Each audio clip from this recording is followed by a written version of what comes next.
नमस्कार दोस्तों, स्वागत है आप सभी का एक बार फिर से हमारे यूट्यूब चैनल पे। मेरा नाम है सुमित मुरारी। आई होप आप सब अच्छे होंगे, आपकी पढ़ाई अच्छी चल रही होगी।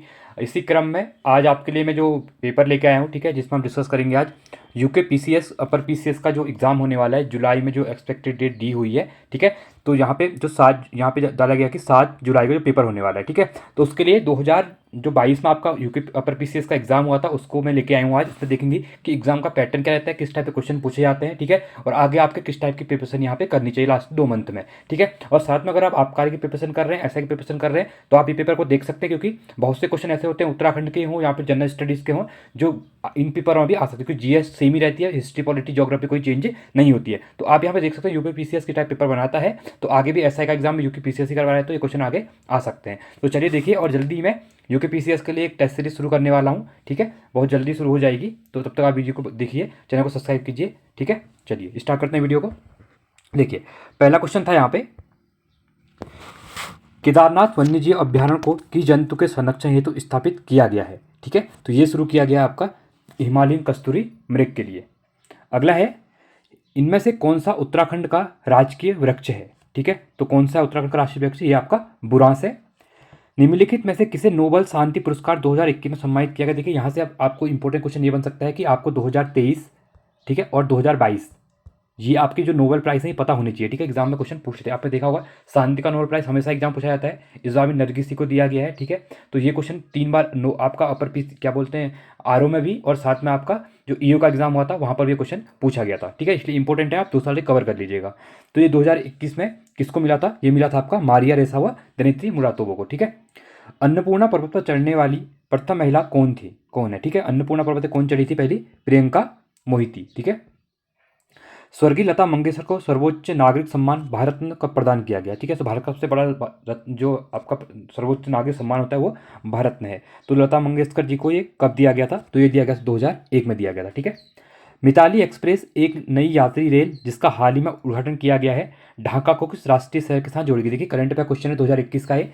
करंट अफेयर के जो कि पीसीएस के अंदर आप अगर देंगे तो आपका पीसीएस आपको करंट अफेयर के 150 में से आपके मान के चलिए 25 क्वेश्चन दिखने वाले हैं। इसलिए करंट अफेयर को अच्छा बेस बनाइए, ठीक है। मैं भी करवाता हूँ करंट अफेयर मंथली वाइज, तो आप वो भी देख सकते हैं स्पीडी की, जहाँ से क्वेश्चन हमेशा एग्जाम में आते हैं, ठीक है। तो ये आपका न्यू जलपागुड़ी को जोड़ेगी, ठीक है, ढाका को भारत के यहाँ पे जलपागुड़ी जो है वहाँ से जोड़ेगी। The world Vineeth his feet में किसकी जीवनी है, ठीक है। जो the world Vineeth his feet है, किसकी जीवनी है, तो ये है आपकी पुलेला गोपीचंद की। किस भारतीय डॉक्यूमेंट्री को ऑस्कर 2022 के लिए नामांकित किया गया था, ठीक है। तो ये राइटिंग विथ फायर। अब देखिए, इसमें आप 2023 में जो भी मतलब डॉक्यूमेंट्री के लिए यहाँ पे अगर ऑस्कर के जो प्रदान किए होंगे, जो पुरस्कार होंगे, वो आप कवर करिए, एग्जाम में पूछ लेते हैं, ठीक है। ये पेपर करने का मतलब ये होता है कि आप पैटर्न देखिए एग्जाम में क्वेश्चन कहाँ से पूछे आ रहे हैं, ठीक है। इसलिए ये प्रीवियस पीवाईक्यू होते हैं, इनका ऐसे इसलिए करवाया जाता है कि आपके आगामी एग्जाम के लिए आप प्रिपेयर हो सके कि किस टाइप के एग्जाम में क्वेश्चन पूछे आ रहे हैं, ठीक है। चलिए अगला है, किस भारतीय राज्य ने जनवरी 2022 में छात्र स्टार्टअप और नवाचार नीति, जिसको एसएसआईपी कहते हैं, ठीक है, 2.0 शुरू किया है, ठीक है। तो किसका किया गया, ये आपका गुजरात के द्वारा शुरू किया गया, ठीक है। अगला है, उत्तराखंड में मैती आंदोलन के जनक कौन है, ठीक है। कौन थे उत्तराखंड में मैती आंदोलन के जनक, ये थे आपके कल्याण सिंह रावत जी। अगला है, उत्तराखंड में किस स्थान पर भारतीय मौसम विज्ञान विभाग के एक डॉपलर वेदर रडार को स्थापित किया गया है, यह आपका किया गया है मुक्तेश्वर में किया गया है, ठीक है। अगला है, भारत में वन अनुसंधान संस्थान की स्थापना किस वर्ष हुई थी, तो ये हुई थी आपकी 1906 में हुई थी, ठीक है। इंपॉर्टेंट है, यहाँ से भी क्वेश्चन हमेशा एग्जाम में पूछ लेता है। चलिए अगला क्वेश्चन है यहाँ पे, निम्नलिखित समाचार पत्रों में से किसने प्रतिष्ठित लोक सेवा श्रेणी में पुलित्जर पुरस्कार 2021 जीता था, ये आपका न्यूयॉर्क टाइम्स ने, ठीक है, द न्यूयॉर्क टाइम्स जो उसके द्वारा जीता गया था। 14वां है, यहाँ पे बोला गया, देखिए अब अभी रिसेंट में जो टोक्यो ओलंपिक हुए थे, ठीक है, अभी अब देखिए अभी एशियन गेम्स हुए थे, या फिर उनके जो विंटर ओलंपिक गेम हुए थे, सॉरी आपके जो एशियन गेम्स हुए, ठीक है, चाइना में, तो उनको आप कवर कर लीजिएगा, वहाँ से एग्जाम में क्वेश्चन बनने वाले हैं। या फिर अगला जो टोक्यो ओलंपिक कहाँ होने वाला है, फीफा वर्ल्ड कप कहाँ पे होने वाला है, क्रिकेट वर्ल्ड कप अभी रिसेंट में इंडिया में खत्म हुआ था, ठीक है, 50-50 वर्ल्ड जो होता है, तो उस सबको आप कवर करिएगा, स्पोर्ट्स से क्वेश्चन पूछ लेता है, ठीक है। तो इसमें बोला गया कि कौन सा सुमेलित नहीं है पूछा गया है। देखिए, खिलाड़ी का नाम दिया है और टोलो ओलंपिक में 2020 में विजित पदक, ठीक है। जो ये ओलंपिक था 2020 के नाम पे था, बट ये हुए 2022 में थे, इसलिए क्वेश्चन यहाँ पे 2000 पूछ लिया था, ठीक है, इसलिए ये इंपॉर्टेंट हो जाता है। चलिए, अब यहाँ पे पूछा गया है कि पीवी संधू ठीक है, ये कांस्य पदक जीता इनकी द्वारा, ये सही है। मीराबाई चानू रजत पदक, नीरज चोपड़ा स्वर्ण पदक। तो इसमें से बोला कौन सा सुमिलित नहीं है, तो यहाँ पे रजत पदक बजरंग पूनिया आपका गलत है। ठीक है, 15वां है, भारत में मेजर ध्यानचंद खेल विश्वविद्यालय की स्थापना किस स्थान पर की गई है, ये आपका मेरठ में की गई है। 16 दिसंबर 2020 को गृह मंत्रालय ने सशस्त्र बल विशेष शक्तियां अधिनियम 1958 के अंतर्गत निम्न में से किस राज्य में 6 महीने के लिए अशांत क्षेत्र घोषित किया गया है। ठीक है, तो ये किसको किया गया था, ये आपका नागालैंड को किया था। ठीक है, आपसा वगैरह जो लगता है, ठीक है, आपने सुना होगा इसके बारे में। निम्न में से भारत के किस रेलवे स्टेशन को हाल ही में निजी क्षेत्र की सहभागिता के साथ एयरपोर्ट की तरह ही आधुनिक सुविधाओं वाला बनाया गया है, ये आपका रानी कमलावती स्टेशन जो भोपाल में है, ठीक है, एमपी में। ठीक है, तो इसको बनाया गया है, तो ऑप्शन नंबर बी यहाँ पे राइट हो जाएगा। अगला है, जंगली हाथियों को रेलवे ट्रैक से दूर रखने के लिए पूर्वोत्तर सीमांत रेलवे द्वारा अपनाई गई अनूठी रणनीति का नाम बताइए। इसका नाम था प्लान बी था। ठीक है, क्योंकि आपने देखा होगा रेलवे ट्रैक पे बहुत से हाथी आए थे जिससे उनकी डेथ हो जाती है। ठीक है, इसलिए यहाँ पे ये किया गया था। अगला है, विश्व रैपिड शतरंज 2021 किसने जीता है, तो ये जीता गया था आपका नोदिरबेक अब्दुल तोप की ठीक है, अब्दुल तोप की। ठीक है, 20वां है, विश्व ओजोन दिवस कब में। देखिए अब हम इंपॉर्टेंट होता है जो दिवस होते हैं, ठीक है, डे होते हैं इंपॉर्टेंट डे, इनको भी आप कर लीजिएगा। मैं हमेशा कहता हूँ आपको, देखिए एक आपका 24 अप्रैल वाला पंचायती राज डे, ये भी काफ़ी ज़्यादा पूछा जाता है। ठीक है, साथ में विश्व ओजोन दिवस, साथ में एक आता है आपका जो सिविल सर्विस डे होता है। ठीक है, वो आपका 21 अप्रैल को अप्लाई होता है। तो इस टाइप के जो होते हैं इनको कवर कर ले जाएं, इंपोर्टेंट जनवरी फरवरी मार्च में जितने भी होते हैं। ठीक है, दिसंबर तक एक बार आप देख लेना। तो आपका विश्व ओजोन दिवस ये आपका 16 सितंबर को होता है। ठीक है, चलिए अगले क्वेश्चन की तरफ बढ़ते हैं। निम्नलिखित में से किस फिल्म में सर्वश्रेष्ठ चलचित्र ड्रामा के लिए गोल्डन ग्लोब अवार्ड 2022 जीता है। ठीक है, तो किसके लिए जीता गया, the power of the dog के लिए। ठीक है, अगला है यहाँ पे सुमिलित करना है। देखिए नृत्य है और राज्य दिए हैं, अब कौन सा नृत्य कहाँ पे, देखिए आर्ट एंड कल्चर के अंदर ही काफ़ी इंपॉर्टेंट सेक्शन हो जाता है, हमेशा एग्जाम में क्वेश्चन पूछता है। पीसीएस की बात करो, यूपीएससी की बात करो, एसएससी की बात करो, तो वहाँ पे काफ़ी इंपॉर्टेंट सेगमेंट हो जाता है सेक्शन। ठीक है, तो देखिए अब यहाँ बात कर रहा है कि भरतनाट्यम। ठीक है, तो भरतनाट्यम का संबंध किससे है, ये आपका तमिलनाडु से है। किससे है, आपका तमिलनाडु से, तो ये आपका सेकेंड हो जाएगा। कथक आपका उत्तर प्रदेश, ये फर्स्ट हो जाएगा। कुचिपुड़ी की बात करते हैं तो आंध्र प्रदेश, और मोहिनीअट्टम आपका केरला। तो 4 और 3, तो 2 1 4 3, तो 2 1 4 3 ऑप्शन नंबर सी हमारा यहाँ पे राइट हो जाएगा। अगला है, विश्व की शीर्ष सूचना प्रौद्योगिकी कंपनियों के संदर्भ में देखिए उनके सूची दी हुई है। देखिए बड़े बड़े जो सीईओ हैं, ठीक है, बड़ी कंपनियों के, उनके सीईओ का मिलान करना है। अब देखिए गूगल का क्या है, आपके सुंदर पिचई हैं, तो ये आपका क्या हो जाएगा, सेकंड हो जाएगा। माइक्रोसॉफ्ट के कौन है, आपके सत्य नडेला है, ये आपका फर्स्ट हो जाएगा। ट्विटर के पराग अग्रवाल थे पहले, अभी इसका नाम चेंज हो मतलब इसका लोगो चेंज कर दिया गया ट्विटर का। ठीक है, तो अभी खरीद भी लिया गया था एलोन मस्क के द्वारा, तो अभी पहले के अकॉर्डिंग ये आपका थर्ड हो जाएगा। और एडोबो शांतनु नारायण, ये आपका फोर्थ हो जाएगा। राइट, 2 1 3 4, 2 1 3 4 ऑप्शन नंबर बी हमारा यहाँ पे राइट हो जाएगा। ठीक है, चलिए अगला क्वेश्चन है 24वां क्वेश्चन। नवंबर 2021 में प्रधानमंत्री नरेंद्र मोदी ने एशिया के सबसे बड़े हवाई अड्डे का शिलान्यास कहाँ पे किया। देखिए जो जेवर एयरपोर्ट है आपका नोएडा में बन रहा है। ठीक है, अंडर कंस्ट्रक्ट है, 70% बन चुका है ये, तो ये आपका वहाँ पे है। ठीक है, काफ़ी इंपॉर्टेंट क्वेश्चन है ये भी। अगला क्वेश्चन है यहाँ पे, प्रसिद्ध गंगासागर मेला निम्न में से किस भारतीय राज्य में आयोजित। देखिए गंगासागर यात्रा भी होती है, आपने सुना होगा नाम बहुत बार, चाहे चार धाम वगैरह होती है, गंगासागर यात्रा भी ले जाते हैं। खासकर बात करता हूँ उत्तराखंड से बहुत बार बस से जाती है। ठीक है, बड़े ट्रेवल्स वाले लेके जाते हैं, तो ये आपका पश्चिम बंगाल में होती है गंगासागर। ठीक है, तो वहीं पे जहाँ पे आपका क्या होता है, जो गंगा रिवर है वहाँ पे मिल जाती है, कहाँ पे, बे ऑफ बंगाल में। ठीक है, ये आपका इंपॉर्टेंट हो जाता है। अगला है 26वां क्वेश्चन, निम्नलिखित में से कौन सा राजवंश महिला शासक रुद्रमा देवी से संबंधित है। ठीक है, तो ये है आपका काकतीय राजवंश। ठीक है, अगला है, लीलावती का लेखक भास्कर द्वितीय था आपका, ये आपका गणितज्ञ था। वह धार्मिक पुस्तक जिसमें कृषि कर्म की 8 विभिन्न अवस्थाओं का वर्णन मिलता है। ठीक है, ये किसमें मिलता है, आपका मिलिंदो पनो में। शक छत्रत काल में सोने चांदी के सिक्कों का अनुपात कितना था, तो ये था आपका 1:35 था। ठीक है, ये क्वेश्चन बहुत बार पूछा जाता है। ठीक है, शकों की बात कर रहा है, उस टाइम पे याद रखना, हर बार चेंज होता, कभी 1:64 होता था, कभी 1:35 होता था। ठीक है, चलिए अगला है आपका गधैया था। गधैया क्या था आपका, एक ये सिक्का था। ठीक है, उदयनजीरल किस वंश के संबंधित थे। ठीक है, ये संबंधित थे आपके चैर वंश थे। निम्नलिखित में से किस राष्ट्रकूट शासक ने एलोरा के कैलाश मंदिर का निर्माण कराया था। ठीक है, तो ये किसके द्वारा करवाया गया था, ये करवाया गया था आपका कृष्ण प्रथम के द्वारा। मौर्य काल में प्रणयम था। ठीक है, जो प्रणयम था मौर्य काल के टाइम पे, ये क्या था, ये आपका आपातकालीन एक टैक्स था, कर था। ठीक है, देखिए अब अगर आप एंशिएंट हिस्ट्री की बात करते हैं तो वहाँ पे आपको दो चीज़ें कवर करनी है। एक फर्स्ट आपको मौर्य काल कवर करना है, गुप्त काल करना है, बुद्धिज्म जैनिज्म, एंड आपका एक सेक्शन बचता है लास्ट वाला आपका, वो बनता है अगला है आपका वहाँ पे जो हड़प्पन सभ्यता है, ठीक है। तो ये इंपॉर्टेंट 4 चैप्टर हो जाते हैं एंशिएंट टाइम पे। वैसे आप अगर मिडवेल की बात करते हैं तो मिडवेल में आप मुगल काल चित्रकला के बारे में पढ़ लीजिए, मुगल के जो टेक्स्ट थे उनके बारे में पढ़ लीजिए, ठीक है। फिर मॉडर्न हिस्ट्री में तो आपको 1857 की क्रांति पढ़नी है, गांधीयन एरा पढ़ना है वहाँ पे, ठीक है। तो बहुत इंपॉर्टेंट जो चैप्टर है मेन में इस जो फेमस बुक्स हैं, ऑथर है, वो भी आपको बहुत जरूरी पढ़नी है, ठीक है। यहीं से क्वेश्चन हमेशा बनते हैं। चलिए अगला है, निम्नलिखित में से किस राष्ट्रकूट शासक ने प्रतिहार शासक नागभट्ट द्वितीय को हराया था, ठीक है। तो किसके द्वारा हराया गया था? ये हराया गया था आपका गोविंद तृतीय के द्वारा। हजार दिनारी नाम से किसे जाना जाता है, ठीक है। जो हजार दिनारी है इसे किसे जाना जाता है? ये आपका मलिक कफूर को जाना जाता है, ठीक है। अगला है, निम्नलिखित में से कौन इल्तुतमिश का प्रतिद्वंदी नहीं था? तो नहीं, कौन सा नहीं था बोला गया है? तो ये नहीं था आपका मलिक अल्तुनिया, ठीक है। मलिक अल्तुनिया यहाँ पे नहीं थे। अगला है ऋग्वेद, ठीक है। जो ऋग्वेद है, ऋग्वेद के सर्वाधिक मंत्र किस वैदिक सभ्यता देवता को समर्पित है? ये आपके इंद्र को समर्पित है। किसको है? इंद्र को समर्पित है। अगला है, निम्नलिखित में से किस स्थान पर प्रथम जैन परिषद का आयोजन हुआ था? तो ठीक है, तो कहाँ पे हुआ था आपका? ये पाटलिपुत्र में हुआ था। निम्नलिखित में से किस नाटक की रचना हर्षवर्धन द्वारा की गई है?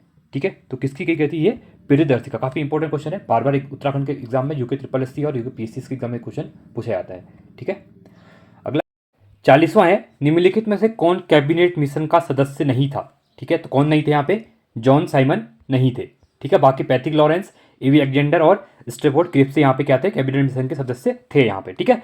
अगला है यहाँ पे, भारत में वित्तीय विकेंद्रीकरण किसने प्रारंभ किया था? बहुत इंपॉर्टेंट है, किसने किया था? लॉर्ड मायो ने किया था, ठीक है। ये भी इंपॉर्टेंट है। अगला है, गंगाराम तथा खीमदेव नामक दो भाई किस आंदोलन के दौरान शहीद हुए थे? ठीक है, तो ये किस आंदोलन के दौरान शहीद हुए थे? तो ये थे आपके भारत छोड़ो आंदोलन के टाइम पे, ठीक है। अगला है, राजा राममोहन रॉय की प्रसिद्ध कृति गिफ्ट टू मोनोस्टेट किस भाषा में लिखी गई है? देखिए यहाँ पे जो राजा की उपाधि इनको दी गई थी अकबर सेकंड के द्वारा दी गई थी। ये क्वेश्चन कभी साहब पूछ लेता है, ठीक है, अकबर सेकंड के द्वारा। तो इनकी कौन सी थी यहाँ पर, किस में लिखी गई थी ये? तो ये कौन सी भाषा थी? तो ये थी आपकी फारसी भाषा, ठीक है। गिफ्ट टू मोनेस्टिस्ट जो लिखी गई कीर्ति, ठीक है। अगला है, 1929 में महात्मा गांधी ने किस स्थान पर अनासक्ति योग के अनुवाद का कार्य पूर्ण किया था? तो कहाँ पे किया था? तो ये किया था अपना कौसानी में, ठीक है। भारतीय संघ में विलय के समय टिहरी का राजा कौन था? ये थे आपके मानवेंद्र शाह 1949 में, ठीक है। अगला है 46वां क्वेश्चन, टिहरी रियासत के प्रथम नरेश कौन थे? तो ये थे आपके सुदर्शन शाह, ठीक है। 1815 से लेके 1859 तक, ठीक है। टाइम पीरियड भी याद रखना आप। अगला है, कालू मेहरा संबंधित है, तो ये है आपके 1857 के विद्रोह से। क्रांतिवीर संगठन ना इनके संगठन बनाया था, और ये कहाँ से थे? बिशुम क्षेत्र लोहाघाट चंपावत से थे, ठीक है। 48वां है, निम्नलिखित मध्यकालीन ग्रंथों में कौन उत्तराखंड के इतिहास का स्रोत नहीं है? ठीक है, ये आपका बाबरनामा में यहाँ पे स्रोत नहीं मिलता है, बाकी तारीखें बदायूनी, जहांगीरनामा और शाहजहांनामा में उत्तराखंड के इतिहास के बारे में यहाँ पे मिलते हैं, ठीक है। 49वां है, विषुवत रेखा निम्न में से किस देश से नहीं गुजरती है? ठीक है, जो विषुवत रेखा कहाँ से नहीं गुजरती है? तो ये आपकी मैक्सिको से नहीं गुजरती है, ठीक है। 50वां है, विजयनगर काल में दक्षिण भारत की किस नृत्य परंपरा का पहली बार विकास हुआ था? ठीक है, तो ये हुआ था आपका किसका? यक्षगान का। अगला है, निम्नलिखित में से किसने खजाइन उल फतह नामक पुस्तक की रचना की थी? तो ये की थी आपके किसने? अमीर खुसरो के द्वारा।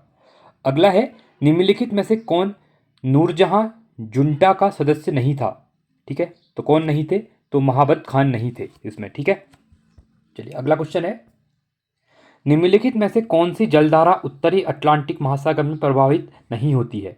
ठीक है, तो कौन सी नहीं होती? ये आपकी वेंगुला नहीं होती है, ठीक है। विश्व का दूसरा सबसे बड़ा द्वीप कौन सा है? ये आपका न्यू गिनी, बहुत इंपॉर्टेंट है ये भी। निम्नलिखित में से कौन सा युग में सुमिलित नहीं है?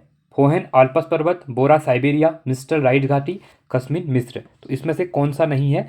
तो ये आपका बोरा साइबेरिया यहाँ पे सुमिलित नहीं है, ठीक है। अगला है, निम्नलिखित में से कौन विश्व की दूसरी सबसे लंबी नदी है? ठीक है, ये आपकी अमेजन रिवर दूसरी सबसे लंबी रिवर है, ठीक है। निम्नलिखित में से कौन कायांतरित चट्टान का उदाहरण नहीं है? पूछा गया। देखिए क्वेश्चन को जब पढ़ते हो तो आप ध्यान से पढ़िएगा, आपको क्वेश्चन आता भी होगा, ठीक है। अगर आपने ढंग से नहीं पढ़ा तो क्वेश्चन आपका गलत हो जाएगा, ठीक है। तो कौन सा इसमें से कायांतित चट्टान आप नहीं है? क्वार्टजाइट होता है, मार्बल होता है, नाइस होता है, बट यहाँ पर डोलामाइट क्या होता है? कायांतित चट्टान का उदाहरण नहीं होता है, ठीक है। कौन सा पठार अरावली एवं विंध्य श्रेणियों के मध्य स्थित है? ठीक है, तो कौन सा है? ये आपका मालवा प्लेटू, ठीक है, इंपॉर्टेंट है ये भी। अगला है,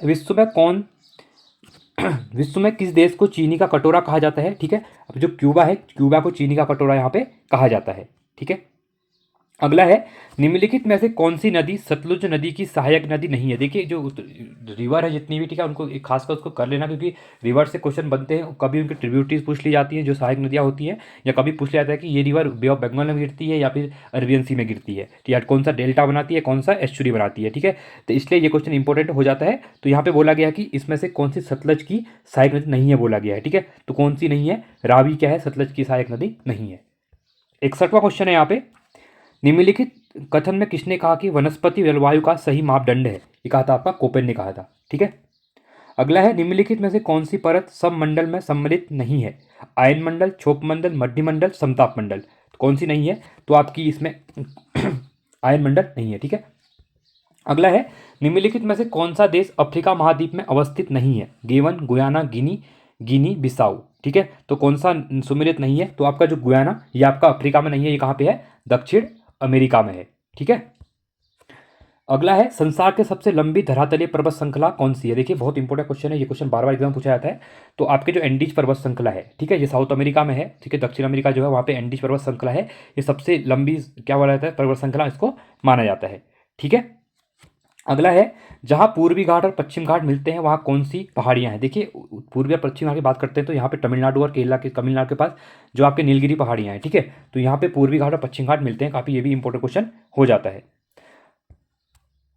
अगला क्वेश्चन है यहाँ पे, HVJ प्राकृतिक, ठीक है, जो HVJ आपने बहुत बार पढ़ा भी होगा, HVJ प्राकृतिक गैस पाइपलाइन निम्नलिखित में से कौन सी गैस पंपिंग स्टेशन नहीं रखती है। आंवला, औरैया, बराबला या फिर गुना। तो कौन सी नहीं रखती है, या आपकी गुना नहीं रखती है, ठीक है। निम्नलिखित में से कौन सा राज्य 2011 में सबसे अधिक लिंगानुपात रखता था। जो इतने दिए हुए हैं इसमें सबसे ज़्यादा लिंगानुपात आपका तमिलनाडु का था, ठीक है। तो ऑप्शन नंबर सी यहाँ पे राइट हो जाएगा। अगला है, निम्नलिखित में से कौन सा द्वीप लक्षद्वीप द्वीप समूह का अंग नहीं है।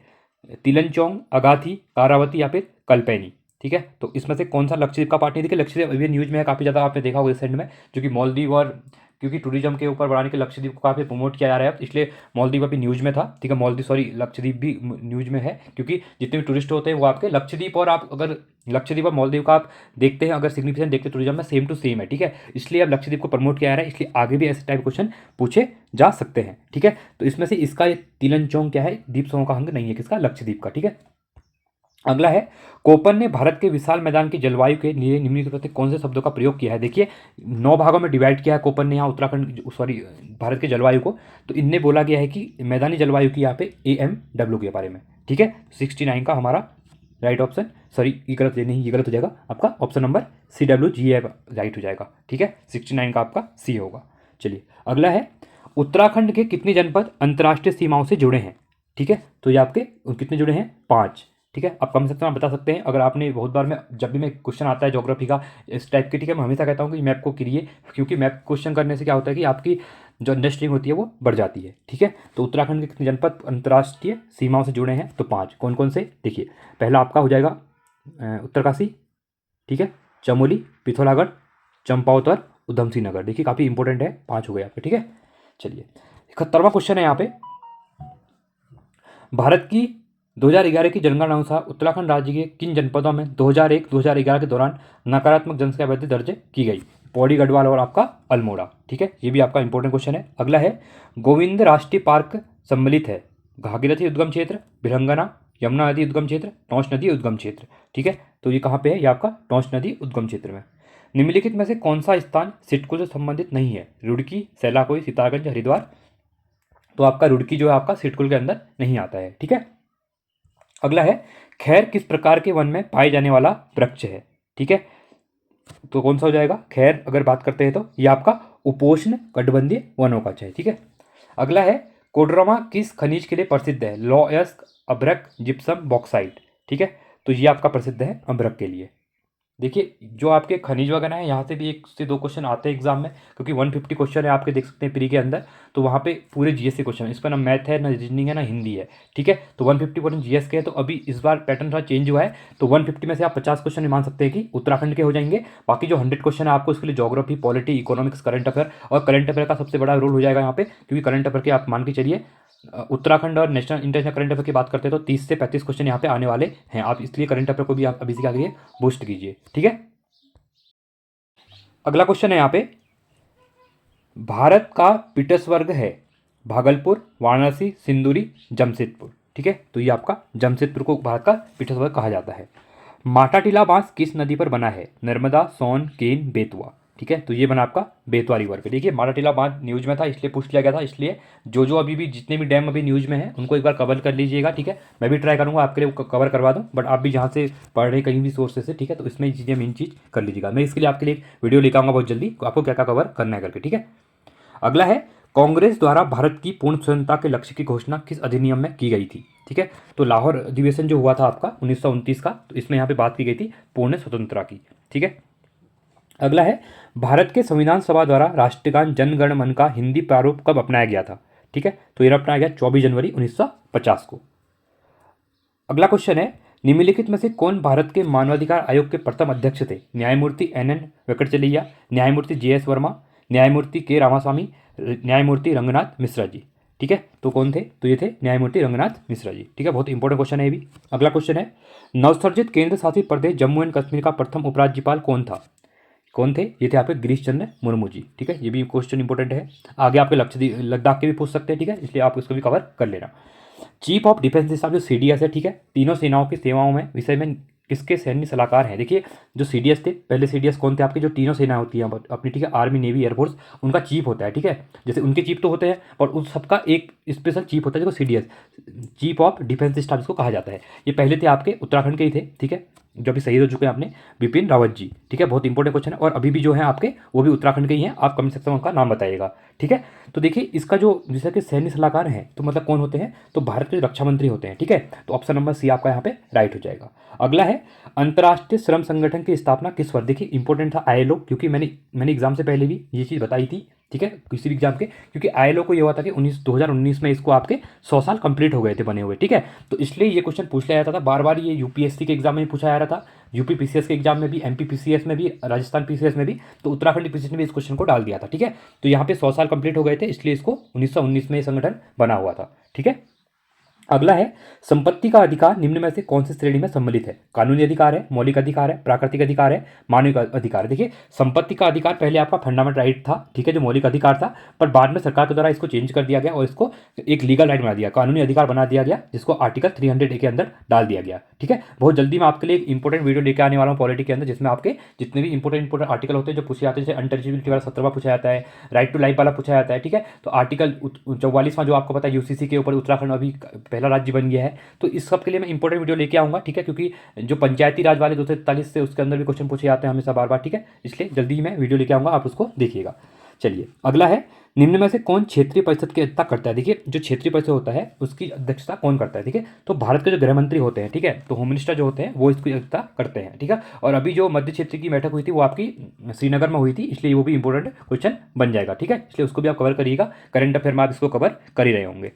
चलिए अगला क्वेश्चन है यदि किसी पंचायत को भंग किया जाता है तो उसे चुनाव माह के भीतर होनी चाहिए। ठीक है, किसी पंचायत को भंग किया जाता है तो उसके जो इलेक्शन होते हैं विदिन 6 मंथ के अंदर होने चाहिए। ठीक है, बट इसमें एक केस है कि अगर इलेक्शन का जो 5 साल अगर पूरे होने वाले होते हैं तो 6 मंथ अगर बचे हैं तो ठीक है, फिर इलेक्शन नहीं होंगे वहाँ पे। ठीक है, फिर उसके लिए क्या होगा कि आप डिस्ट्रिक्ट वाले जो भी होंगे, ठीक है, तो पंचायत अधिकारी जो होते हैं उनके ऊपर ये चार्जेस आ जाता है, वो इसकी देखरेख करते हैं, तब तक के लिए ग्राम प्रधान वगैरह जो भी होते हैं वो खत्म हो जाता है। ठीक है, वो पोस्ट वगैरह, तो इसलिए अगर 6 महीने बचे हैं इलेक्शन में तो नहीं करवाएंगे पोस्ट। अगर ये मान के चलिए कि 1 साल, 1.5 साल, 2 साल के अंदर ही, 3 साल के अंदर ही क्या होता है कि अगर ये भंग हो जाती है तो फिर दोबारा 6 महीने के अंदर इलेक्शन कराना बहुत जरूरी हो जाता है। ठीक है, ये भी काफ़ी ज़्यादा इंपॉर्टेंट क्वेश्चन बन जाता है एग्जाम में। चलिए अगला है भारतीय संविधान की निम्न में से किस अनुसूची में दल बदल विरोधी अधिनियम प्रावधान किया गया? देखिए 12 अनुसूचियां हैं, मैं जब भी वीडियो कराता हूँ कोई भी चैप्टर पाता हूँ तो वहाँ पे अगर क्वेश्चन आता है तो मैं इसको कराता हूँ। तो 12 अनुसूचियां याद कर लेना, बहुत इंपॉर्टेंट 12 अनुसूचियां हैं, मैं बार बार करवाता हूँ। तो इसमें अगर दल बदल, देखिए पहले ओरिजिनली 8 थी, कितनी थी? 8 थी। 8वें में 7वें में आपका दल बदल कानून है, सॉरी आपका जो 3 लिस्ट होती हैं वो है, ठीक है, सेंट्रल लिस्ट, कॉन्करेंट लिस्ट और स्टेट लिस्ट। तो उसके बाद अगर 8वें की बात करता हूँ उसमें लैंग्वेज दी हुई है, भाषाएं दी हुई हैं। 9वां आपका लैंड रिफॉर्म के बारे में है जो ऐड हुआ था बाद में। 10वां में आपका दल बदल कानून है, कौन सा है? 10वें में आपका डी ऑप्शन राइट हो जाएगा, दल बदल कानून है। 11वां आपका पंचायत है, 12वां आपका म्यूनसिपालिटी है। ठीक है, तो ये भी इंपॉर्टेंट क्वेश्चन बन जाता है। अगला है लोक लेखा समिति के लिए लोकसभा में कितने सदस्य निर्वाचित किए जाते हैं? देखिए ये क्वेश्चन भी बहुत इंपॉर्टेंट है। देखिए राज्यसभा और लोकसभा के मेंबर यहाँ पे होते हैं, 22 मेंबर की कमेटी होती है। ठीक है, 22 मेंबर होते हैं। तो यहाँ पे पूछा गया है कि लोकसभा के कितने सदस्य होते हैं यहाँ पे? तो लोकसभा के होते हैं आपके 15 और राज्यसभा के होते हैं आपके 7। ठीक है, ये भी आप क्वेश्चन याद रख सकते हैं एग्जाम में। चलिए, अगला है राज्य विधान परिषद के सदस्य का कार्यकाल कितना होता है? 5 वर्ष, 6 वर्ष, 7 वर्ष, 4 वर्ष। ठीक है, अब यहाँ पे बात कर रहा है राज्य विधान परिषद, जैसे आपकी राज्यसभा होती है अपर हाउस, ठीक है, उसमें आपका 6 वर्ष होता है। तो सेम वे अगर हम राज्य विधान परिषद की बात करते हैं, देखो राज्य विधान परिषद भारत में अभी 6 राज्यों में है। कितने में है? 6 राज्यों में है बस। ठीक है, आप कमेंट से बता सकते हैं कि कौन कौन से राज्य में आपका रिवीजन भी यहाँ से हो जाएगा। तो इनका कार्यकाल होता है वो भी आपका 6 वर्ष का होता है। ठीक है, बाकी जो लोकसभा का 5 साल का होता है और जो विधानमंडल होता है उसका भी आपका 5 वर्ष का होता है। ठीक है, एक क्वेश्चन ये भी हो गया इंपॉर्टेंट आपके लिए। चलिए, भारत द्वारा पहले प्रयोग नहीं, देखिए नो फर्स्ट यूज की प्रमुख नाभिकीय नीति अपनाते समय भारत के प्रधानमंत्री कौन थे? बहुत इंपॉर्टेंट क्वेश्चन था। तो ये थे आपके अटल बिहारी वाजपेयी जी थे। ठीक है, इनके द्वारा ये बोला गया था कि कोई भी अगर परमाणु हमला वगैरह करता है, न्यूक्लियर अटैक वगैरह करता है, तो भारत पहले अटैक नहीं करेगा। ठीक है, भारत ने हमेशा किया कि परमाणु के बाद नाभिक के मामले में भी, और साथ ही साथ अगर आप कोई भी कंट्री के ऊपर हम अटैक नहीं करेंगे, नहीं तो हम पाकिस्तान का कब का साइड कर देते। ठीक है, बट भारत पहले अटैक नहीं करता है। हो सकता है कि हम प्रभुता के ऊपर हमारी जो अतिथि देवो भव की जो परंपरा है उसको हम निभाते हैं। ठीक है, हर जगह से। तो ये आपका बी यहाँ पे राइट हो जाएगा। 91वां क्वेश्चन है यहाँ पे, निम्नलिखित तिथियों में से किस दिन भारत में नागरिक सेवाएं सिविल सर्विस डे मनाया जाता है? देखिए सिविल सर्विस की आप सब तैयारी भी करते होंगे, बहुत से बच्चे ऐसे होंगे, और आप एक सिविल सर्वेंट बनने जा रहे हैं अगर हम बात करते हैं अपर पीसीएस के अंदर, क्योंकि टॉप मोस्ट पोस्ट ही होती है एसडीएम वगैरह भी। ठीक है, तो ये आपको पता होना चाहिए 21 अप्रैल को हम सिविल सर्विस डे यहाँ पे सेलिब्रेट करते हैं। ठीक है, चलिए 92वां क्वेश्चन है, केंद्रीय सूचना आयोग की स्थापना किस वर्ष की गई थी? ठीक है, जो सेंट्रल इंफॉर्मेशन कमीशन है इसकी स्थापना कब की गई थी? ये भी इंपॉर्टेंट क्वेश्चन है। तो इसकी स्थापना की 2005 में की गई थी। ठीक है, अगला है वायु संरक्षण एवं प्रदूषण नियंत्रण अधिनियम किस वर्ष बना था? ठीक है, ये किस वर्ष बना था? ये बना था आपका 1981 में बना था। ठीक है, अगला है सूचियों का मिलान करना है। देखिए अगर हम देखिए राज्यों के नाम दिए हैं, साथ में राज्यसभा की सीटों के आवंटन की बात की है। ठीक है, देखिए उत्तराखंड की आपको सबको पता है राज्यसभा की 3 सीटें हैं और लोकसभा की कितनी सीटें हैं? देखिए लोकसभा के इलेक्शन भी अभी चल रहे हैं, तो आगे एग्जाम में क्वेश्चन पूछ सकता है कि लोकसभा की आपकी 5 सीटें हैं, कुमाऊं के अंदर 2 हैं और गढ़वाल के अंदर 3 है यहाँ पे। ठीक है, ये कुमाऊं में हो गई, ये आपके गढ़वाल में हो गई। तो अब यहाँ पे क्वेश्चन पूछता है, फर्स्ट का अगर बात करते हैं तो उत्तराखंड के कितने हैं? 3 है। कितनी है? उत्तराखंड की आपकी 3 है यहाँ पे। उसके बाद अगर हम बात करते हैं यहाँ पे देखिए अगर हम झारखंड की बात करते हैं, ठीक है, तो झारखंड में आपकी कितनी है? आपकी 6 हैं। कितनी है? आपकी 6 हैं। ठीक है, उत्तराखंड में आपकी 3 हो गई। छत्तीसगढ़ की बात करता हूँ तो छत्तीसगढ़ में आपकी 5 है। कितनी है? आपकी 5 है। किसकी? हम राज्यसभा की बात कर रहे हैं। ठीक है, इसको ध्यान देना। और पंजाब के अंदर आपकी 7 है, तो आपका ये फर्स्ट हो जाएगा। तो कौन सा हो जाएगा? सॉरी ये आपका 4th होगा, नॉट 6। ठीक है, मतलब 4th होगा, तो 4 3, उसके बाद ये आपका 2 हो जाएगा। 4 3 2 1, तो 4 3 2 1 ऑप्शन नंबर डी हमारा यहाँ पे राइट हो जाएगा। ठीक है, क्योंकि मैंने राज्यसभा की सीटें लिख दी थी, मुझे यहाँ पे ऑप्शन लिखना था। ठीक है, चलो कभी कभी हो जाता है ऐसा। चलिए अगला है, भारत में सार्क शिखर सम्मेलन सर्वप्रथम किस वर्ष आयोजित किया गया? अगर भारत की बात कर रहे हैं कि सार्क सम्मेलन कब हुआ था, तो भारत में हुआ था आपका 1986 में हुआ था। ठीक है, अगला क्वेश्चन है, निम्नलिखित में से कौन सा संवैधानिक संशोधन भारत में पिछड़ी जातियों के लिए राष्ट्रीय आयोग के गठन से संबंधित है? देखिए आप जितने अमेंडमेंट वगैरह हुए हैं वो भी आप कर सकते हो। अब से 106 अमेंडमेंट हो चुके हैं अभी तक। ठीक है, ये क्वेश्चन भी पूछ लेते एग्जाम में। तो इसमें पूछा गया कि जो पिछड़ी जातियों के लिए राष्ट्रीय आयोग के गठन के संबंधित जो था आपका, वो कौन सा था? तो ये था आपका 102वां संविधान संशोधन था। ठीक है, चलिए अगला क्वेश्चन है, उत्तराखंड राज्य निम्न में से किस तिथि को अस्तित्व में आया था? अभी सबको पता है 9 नवंबर 2011 को उत्तराखंड राज्य बना था यहाँ पे। ठीक है, निम्न में से उत्तराखंड का वह कौन सा मुख्यमंत्री था जिसने विधानसभा में गैरसैंण को ग्रीष्मकालीन राजधानी बनाने की घोषणा की थी? ठीक है, तो ये थे आपके त्रिवेंद्र सिंह रावत जी। अगला है, औपनिवेशिक कुमाऊं व गढ़वाल के निम्नांकित में से किस कमिश्नर ने राजस्व पुलिस प्रणाली का प्रारंभ किया था? ठीक है, तो किसके द्वारा किया गया था? ये किया था सर हेनरी रैमजे के द्वारा किया गया था। ठीक है, अगला है, उत्तराखंड में कितने लोकसभा सांसद निर्वाचित होते हैं? देखिए लोकसभा की मैंने अभी बात की थी, कितने होते हैं? 5 होते हैं। कितने होते हैं आपके?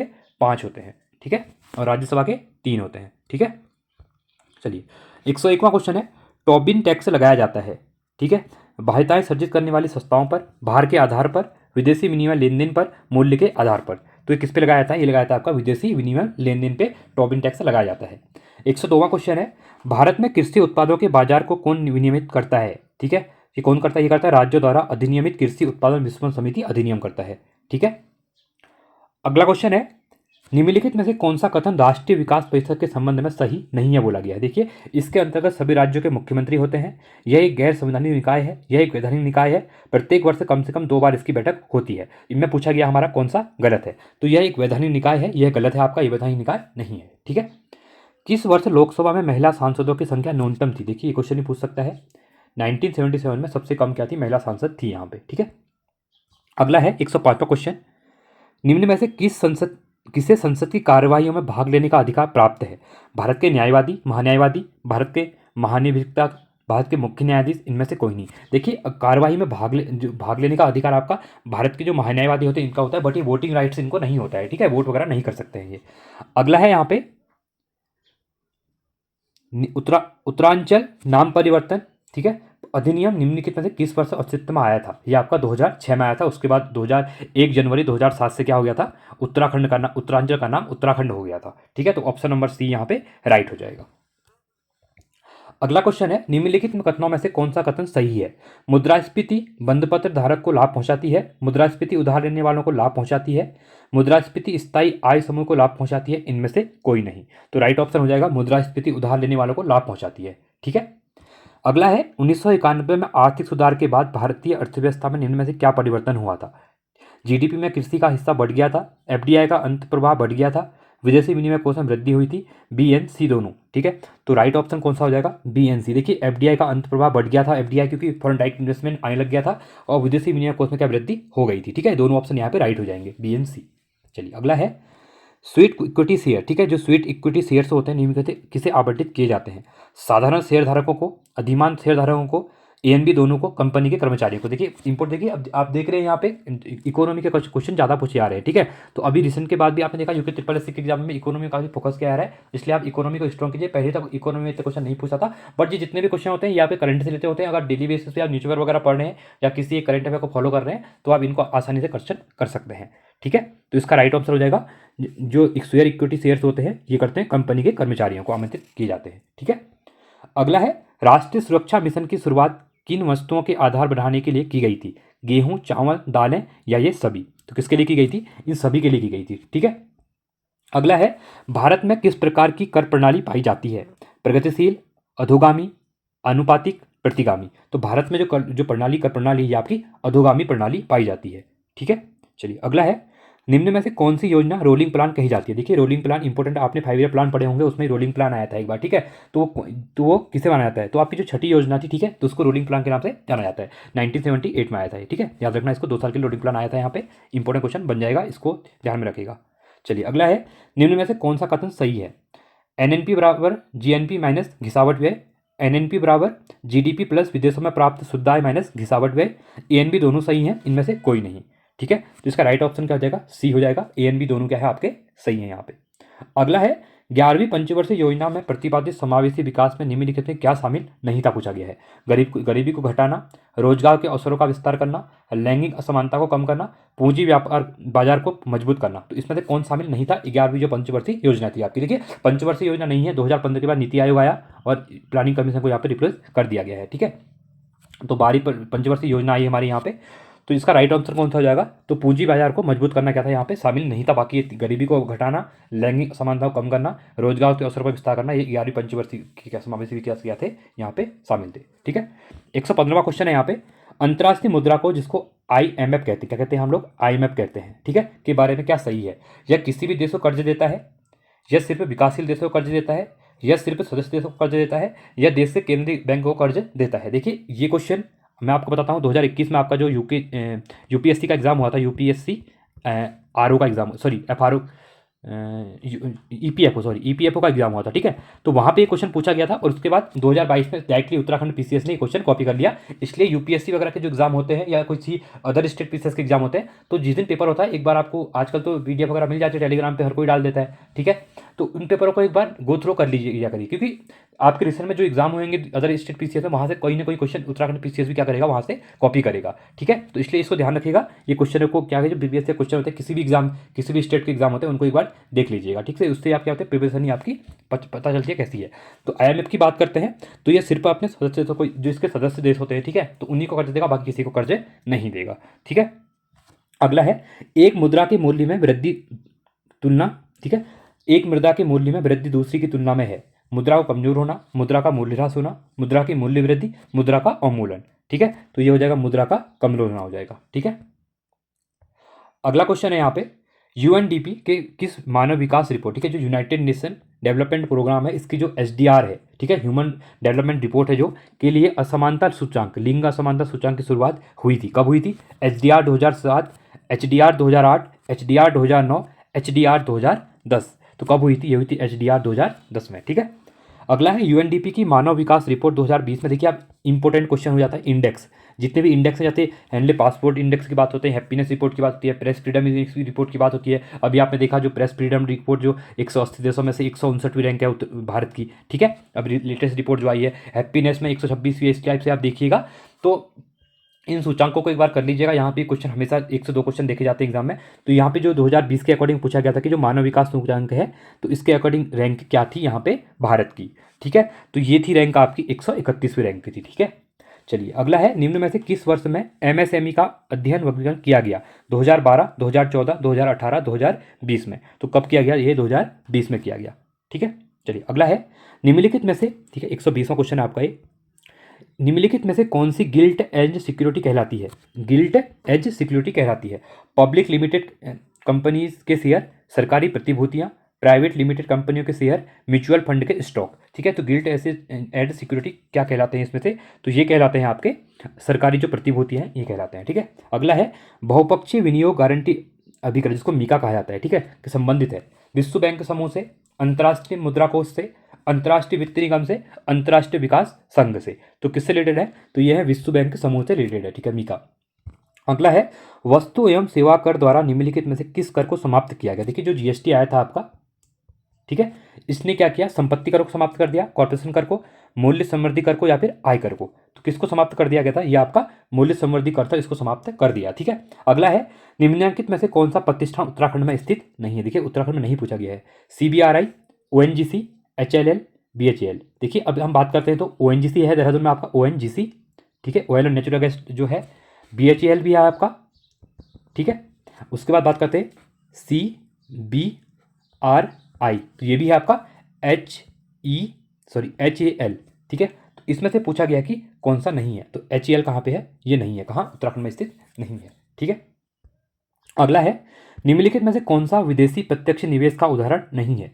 नहीं है पूछा गया है, ठीक है, विदेशी प्रत्यक्ष निवेश का। विदेशों में मौजूदा कपड़ा मिल का अधिग्रहण, विदेशों में पूर्ण स्वामित्व वाली व्यावसायिक फर्म का निर्माण, विदेशों में फार्म कंपनी द्वारा निर्मित बॉन्ड अथवा स्टॉक का क्रय, विदेशों में नई स्टील संयंत्र का निर्माण। तो इसमें से कौन विदेशी प्रत्यक्ष निवेश का उदाहरण नहीं है?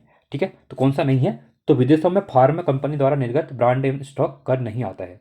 अगला है, विश्व व्यापार संगठन की निम्नलिखित सभी कारणों में कभी कभी आलोचना की जाती है सिवाय इसके की, ठीक है। जो विश्व व्यापार संगठन है, ठीक है, वर्ल्ड ट्रेड ऑर्गेनाइजेशन जो है आपका, तो निम्नलिखित से कभी कारणों में आलोचना की जाती है इनके, तो किसके सिवाय? इसके पास सदस्यों के बीच व्यापार विवादों को निपटाने हेतु कोई तरीका नहीं है, यह बहुराष्ट्रीय निगमों की कठपुतली है, यह सदस्य देशों की संप्रभुता को कम करता है, यह उत्पादों की गुणवत्ता के ऊपर स्वतंत्र व्यापार का समर्थन करता है। तो इसमें बोला गया इस कौन सा इसमें नहीं आता है, सिवाय, इसके सिवाय बोला गया, ठीक है।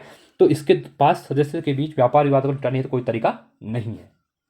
चलिए अगला है, यदि प्राथमिक घाटा शून्य है तो उधार की राशि होगी। देखिए आपने देखा होगा अभी इस पेपर में 150 क्वेश्चन में से 10 से 12 क्वेश्चन यहाँ पे इकोनॉमी के पूछे गए हैं, इसलिए आप देख सकते हैं इकोनॉमी का वेटेज धीरे धीरे एग्जाम में बढ़ रहा है। तो इकोनॉमी को भी थोड़ा ज़्यादा पढ़िए, क्योंकि मैंने देखा है उत्तराखंड के जो मोस्ट ऑफ एग्जाम होते हैं वहाँ पे इकोनॉमी इतनी ज़्यादा पूछी नहीं है, तो बच्चे क्या होते हैं इकोनॉमी में इतना फोकस नहीं करते हैं, क्योंकि ये आपका जो पेपर होता है थर्ड, ठीक है, तो वहाँ पर भी क्या होता है, ये इकोनॉमी का सेक्शन बढ़ जाता है, ठीक है, वहाँ पे इकोनॉमी के बारे में क्वेश्चन लिखते हैं अगर आप मेन से लिखते हैं तो, ठीक है। तो इसके लिए भी आप इसको कर सकते हैं वहाँ पे। देखिए तो बोला गया कि यदि प्राथमिक घाटा शून्य है तो उधार की राशि क्या होगी, ठीक है, तो ये होगी ब्याज भुगतान के ठीक बराबर होगी, ठीक है। चलिए अगले क्वेश्चन की तरफ बढ़ते हैं। 27वां क्वेश्चन है 100, आनुवंशिक विज्ञान जेनेटिक्स का जनक किसे माना जाता है, ठीक है। तो जेनेटिक्स का पिता किसको माना जाता है? ये माना जाता है जोहान ग्रेगर मेंडल को जाना जाता है, ठीक है। अगला है, रामसर स्थल क्या है? देखिए रामसर स्थल माना जाता इंपॉर्टेंट है, क्योंकि पहले अभी रिसेंट में 75 थे, अभी 80 हो गए हैं पूरे भारत में, ठीक है, रामसर साइट हो गई है। इसमें उत्तराखंड की एक ही है, ठीक है, आसन वाली जो है, तो इसलिए ये इंपॉर्टेंट बन जाता है, ठीक है। तो यहाँ पे बोला गया कि रामसर स्थल क्या है? अंतर्राष्ट्रीय महत्व के स्मारक हैं, अंतर्राष्ट्रीय महत्व के पर्वत हैं, अंतर्राष्ट्रीय महत्व की आंध्र भूमियाँ हैं, अंतर्राष्ट्रीय महत्व के ज्वालामुखी हैं। तो आपके अंतर्राष्ट्रीय महत्व की क्या है, आंध्र भूमियाँ हैं, ठीक है। वेटलैंड जो होते हैं वो है, और ये आपकी ईरान की एक सिटी है, ठीक है, रामसर, उसके नाम ही 1973 में, 1973 को चेक करें, 1973 या 72 होगा, वहाँ पे रामसर कन्वेंशन हुआ था, उसके नाम पे इसका नाम रामसर स्तर, उस सिटी के नाम पे इसका नाम पड़ गया था, ठीक है। एक बार इसको चेक करना 1972 है या 73 है, ठीक है, और कमेंट्स में बताना मुझे, मैं भी भूल गया हूँ अभी, ठीक है, आप मुझे बताना इसके बारे में। चलिए अगला है 129वां, वर्ष 2021 का रसायन शास्त्र का नोबल। अब देखिए यहाँ पे पूछा गया केमिस्ट्री का जो नोबेल पुरस्कार, अब मैंने अब पहले बताया आपको, जो भी 2023 के आपके नोबेल प्राइज हैं एक बार उनको कवर कर लेना, आगे एग्जाम में पूछ सकते हैं इनके क्वेश्चन को, ठीक है। तो जो रसायन जो केमिस्ट्री का नोबेल प्राइज था 2021 में, ये किसको मिला था, तो ये मिला था बेंजामिन लिस्ट एवं डेविड मैकमिलन को मिला था। 130वां है, वर्ष 2021 में 26वें संयुक्त राष्ट्र जलवायु परिवर्तन, देखिए COP 26, ठीक है, जो कॉन्फ्रेंस ऑफ पार्टीज हुई थी 26 से, कहाँ पे हुई थी। अब देखिए COP 27 के बारे में पूछ लेगा कहाँ पे हुई है, ठीक है, ये कर लेना एक बार, आई थिंक UAE दुबई में हुई थी शायद अभी, ठीक है, याद रखना, इसको देख लेना एक बार। तो यहाँ पे देखिए न्यूयॉर्क में, टोक्यो में, ग्लास्को में, बीजिंग में, तो ये आपकी ग्लास्को में हुई थी, ठीक है। अगला है राष्ट्रीय संस्था WWF प्राकृतिक हेतु विश्वव्यापक कोष का प्रतीक चिन्ह क्या है, तो यह है महाकाय पांडा है, ठीक है। अगला क्वेश्चन है, वर्तमान में भारत गणराज्य का सर्वोच्च नागरिक पुरस्कार क्या है, ये आप सबको पता होगा, ये आपका भारत रत्न है, ठीक है। चलिए अगला क्वेश्चन है, सुदूर संवेदन तकनीकी से निम्न में किसका प्रयोग होता है, विद्युत तरंगों का, सोनार तरंगों का, गामा तरंगों का, विद्युत चुम्बकीय तरंगों का, ठीक है। तो किसका होता है इसमें, विद्युत चुम्बकीय तरंगों का होता है। झूम क्या है, एक प्रकार का नृत्य है, एक नदी का नाम है, पूर्वोत्तर की एक जनजाति है, कृषि की, देखिए झूम कृषि, झूम कल्टीवेशन आपने सुना होगा, बर्न एंड स्लेश इसको भी कहा जाता है, कल्टीवेशन भी कहा जाता है। तो इसमें क्या होता है, जो बंजर भूमि वगैरह होती है जहाँ पे कुछ पैदा नहीं होता है, उसको जला के काट के अच्छे से वहाँ पे पैदावार की जाती है, और 3 से 4 साल में एक बार वहाँ पे क्या होती है, पैदावार होती है, उसको आपको झूम कृषि की जाती है। खासकर ये पूर्वोत्तर राज्य में ज़्यादा होती है, ठीक है, जो आपके पूर्वोत्तर राज्य हैं ईस्ट साइड में, वहाँ ज़्यादा होती है, ठीक है। तो ये ऑप्शन नंबर डी यहाँ पे आपका राइट हो जाएगा। चलिए अगला है, जिस पदार्थ में बड़ी संख्या में मुक्त इलेक्ट्रॉन होते हैं और कम प्रतिरोध दर्शाता है क्या कहलाता है, कुचालक, प्रेरक, चालक, अर्धचालक, इसको कहते हैं आपका चालक, ठीक है। उत्तराखंड में वैट जो वैल्यू एडेड टैक्स है किस वर्ष प्रारंभ किया गया था, तो ये किया गया था 2005 में, ठीक है, इसको भी इंपॉर्टेंट है। अगला है, उत्तराखंड के कितने पर्वतीय जिलों में वर्ष 2020-21 में चाय विकास कार्यक्रम संचालित किया गया था, ये किया गया था 9 में, ठीक है। अगला है, उत्तराखंड में निम्नलिखित में से किस प्रकार के बैंकों की संख्या 2020-21 में न्यूनतम थी, ठीक है। उत्तराखंड की बात कर रहा है, कितने मतलब कौन से बैंक थे जो न्यूनतम थे, तो जिला सरकारी बैंक थे, ये आपके न्यूनतम थे, ठीक है। चलिए अगला क्वेश्चन है, पशुओं के कृत्रिम गर्भाधान में प्रयुक्त शुक्राणुओं को में संग्रहित किया जाता है, तरल नाइट्रोजन, शुष्क बर्फ, तरल ऑक्सीजन, तरल अमोनिया, तो किस में किया जाता है, तो ये किया जाता है तरल नाइट्रोजन में, ठीक है। निम्न में से किस रासायनिक ग्रुप में सेलुलोज संबंधित है, शर्करा, प्रोटीन, लिपिड, जिसको हम वसा कहते हैं, यूक्लिड अम्ल, न्यूक्लिड अम्ल, ठीक है, तो किस में है, तो ये है आपका शर्करा में। अगला है, आनुवंशिक अभियांत्रिकी प्रयोग में अंतः उपयोगी दो जीवाणु हैं, नाइट्रोसोमोनास व क्लेविसिला, एस्रिस्किया कोली व एग्रोबैक्टीरियम, नाइट्रोबैक्टर एंजोटोबैक्टर, राइजोबियम एम डिप्लोकोसस, ठीक है। तो इसमें से कौन से हैं, तो ये है आपके एस्क्रिकिया ओली और एग्रोबैक्टीरियम, ठीक है। अगला है, दो जैविक समुदायों के मध्य का संक्रमण क्षेत्र कहलाता है, बहुत इंपॉर्टेंट क्वेश्चन है, ठीक है। आपके जो इकोलॉजी वाला चैप्टर, ठीक है, एनवायरमेंट एंड इकोलॉजी, देखिए वहाँ थी, उसमें अभी देखिए इसके में क्या होता है, अगर आप PCS का पेपर दे रहे हैं, ठीक है, तो आपको हर सेक्शन कवर करना पड़ेगा। अगर आप यूके ट्रिपल SC का एग्जाम देते तो वहाँ पे आपके GS के क्वेश्चन 25 क्वेश्चन आने वाले GS के, क्योंकि यहाँ पे 40 मार्क्स के उत्तराखंड आ जाती है, 10 मार्क्स की वहाँ पे हिंदी आ जाती है, 20 मार्क्स की हिंदी आ जाती है, 60 मार्क्स हो गए। अब 10 मार्क्स का क्या हो गया, अभी आपका वहाँ पे रीजनिंग आ रहा है, तो बचे 30 मार्क्स। तो 30 मार्क्स में ये है कि आपकी इसमें कंप्यूटर भी हो जाती है 5 मार्क्स की, आपकी साइंस भी होती है 5 मार्क्स की, फिर पॉलिटी 5 मार्क्स की, तो वहाँ पे एनवायरमेंट के एक ही क्वेश्चन आता है, अगर आता भी है तो, ठीक है, जरूरी नहीं होता है। बट यहाँ पे आप अगर 150 क्वेश्चन की बात करते हैं यूके अपर PCS के बारे में, तो आपके पास बहुत क्वेश्चन होते हैं यूके PCS के बाद, इसलिए वो एनवायरमेंट इकोलॉजी हर सेक्शन से क्वेश्चन डालता है, इसलिए आपको हर सेक्शन को यहाँ पे कवर करना होता है, ठीक है। तो देखिए एनवायरमेंट इकोलॉजी का है, दो जैविक समुदायों के मध्य संक्रमण क्षेत्र क्या कहलाता है, इसको आपका इकोटोन कहते हैं, क्या कहते हैं इसको, इकोटोन कहा जाता है, ठीक है। अगला है, यदि कोई इनपुट हाई या 1 या आउटपुट हाई या 1 हो तो गेट होगा, ठीक है। तो ये भी इंपॉर्टेंट है, देखिए ये आपका साइंस के क्वेश्चन बन जाते हैं, ठीक है, कंप्यूटर में भी आते हैं और साइंस में भी आते हैं, खासकर आप फिजिक्स के अंदर देखा होगा, आपने पढ़े होंगे 11th-12th में, नॉट गेट वगैरह, ठीक है, एंड गेट। तो इसके कौन सा हो जाएगा आपका, तो ये हो जाएगा आपका और गेट हो जाएगा, ठीक है। रुको 1 मिनट में इसको रिमूव कर देता हूँ, आपको इजीली ये समझ में आएगा यहाँ पे। चलिए अगला है, देखिए अब सेम सेक्शन क्वेश्चन है, दिए गए लॉजिक सर्किट का आउटपुट क्या होगा, यहाँ पे आउटपुट क्या मिलेगा, 0 1 A B, तो क्या मिलेगा, तो यहाँ पे मिलेगा आपका 1 मिलेगा। ठीक है। अगला है OSI रेफरेंस मॉडल की किस लेयर पर IP एड्रेस का प्रयोग होता है? Network layer, application layer, transport layer, data link layer में। तो किस में क्या आता है? ये आपका नेटवर्क लेयर में कहा जाता है। देखिए देखिए मैं इसको ज़्यादा एक्सप्लेन नहीं कर पा रहा हूँ चीज़ों, क्योंकि इस पेपर का मेरा करवाने का मतलब था कि जल्दी आप 30-35-40 मिनट में आप क्या करिए, पूरे 150 क्वेश्चन देख लीजिएगा। क्योंकि मैं ज़्यादा लंबी वीडियो करता, एक एक क्वेश्चन को एक्सप्लेन करता, चीज़ों को समझाता, तो ये वीडियो 2 से 3 घंटे की हो जाती, क्योंकि 150 क्वेश्चन है, एक्सप्लेन करने में चीज़ें खिंच जाती हैं। ठीक है। तो 2 से 3 घंटे होते तो आप वैसे भी लेकर बोर हो जाते। तो मेरा इस मकसद था इस वीडियो को लाने का कि जल्दी से 30 से 35 मिनट में मैं आपके लिए 150 क्वेश्चन ले करा दूँ, कि अभी एक आपको आइडिया मिले कि आगे आप प्रिपरेशन कर रहे हैं बाई चांस, तो किस टाइप से प्रिपरेशन करें, किस किस क्वेश्चन को, सेगमेंट को आपको कवर करना है। ठीक है। आई होप आपसे आपको थोड़ा आइडिया आ गया होगा। चलिए अगला है, निम्नलिखित में से कौन सी कंप्यूटर सिस्टम में प्राथमिक मेमोरी है? हार्ड डिस्क, कॉम्पैक्ट डिस्क, ठीक है, compact disc, RAM, pen drive. तो कौन सी है? तो ये है आपकी रैम हो जाएगी। ठीक है। रैम हो जाएगी। अगला है, CPU में कंट्रोल यूनिट का कार्य निम्न में से कौन सा है? डिकोड, प्रोग्राम अनुदेश, लॉजिकल कार्य करना, प्रोग्राम स्टोर करना, इनमें से कोई नहीं। ठीक है। तो ये हो जाता है आपका डिकोड, प्रोग्राम अनुदेश। देखिए यहाँ पर भी कंप्यूटर क्वेश्चन भी काफ़ी ज़्यादा पूछे जा रहे हैं। 150 क्वेश्चन है तो आप आइडिया लगा सकते हैं। पॉलिटी, ज्योग्राफी, इकोनॉमी को ज़्यादा कवर करना, फिर उसका इकोनॉमी कवर करना, साइंस और कंप्यूटर को आप बाद में कवर करना। साइंस मतलब एनवायरमेंट हो गया, वो आपका ज्योग्राफी के अंदर ही कवर हो जाता है, तो आप वहाँ से भी उसको कवर कर सकते हैं। और अभी काम करना, अगर आपको लग रहा है कि इकोनॉमी कहाँ से करनी है, सॉरी ज्योग्राफी, एनवायरमेंट आपको कहाँ से करनी है, तो एनवायरमेंट के लिए आप पहले 10th की ज्योग्राफी की बुक पढ़ना, वहाँ पे अच्छा खासा दिया हुआ है। ठीक है, उससे कवर लेना। उसके बाद 11th के आपके 3 चैप्टर हैं, अगर मुझे टाइम मिलेगा तो मैं PDF डाल दूंगा। NCERT के जो आपकी जीव विज्ञान की बुक है, उसमें लास्ट के 3 चैप्टर हैं लास्ट के, वहाँ अगर आप उसको 37 या 36 पेज है, ठीक है, आप उसको कवर कर लेते हैं तो आपके इकोलॉजी एन वाला चैप्टर वहाँ से पूरा कवर हो जाएगा। ठीक है। चलिए अगला है, प्रकाश की गति अधिकतम होती है वायु में, जल में, निर्वात में, इनमें से कोई नहीं। तो किस में होती है? निर्वात में सबसे ज़्यादा होती है। ठीक है। निम्नलिखित में से किस जंतु को भूमि का कृषक, जोतने वाला कहा जाता है? ये आपका केंचुआ, आप सबको पता ही होगा, केंचुआ होता है, ये भूमि को क्या करता है? अच्छा बनाता है। ठीक है। अगला है, स्कर्वी रोग किस विटामिन की कमी के कारण होता है? तो ये होता है आपका विटामिन C की कमी से होता है। ठीक है।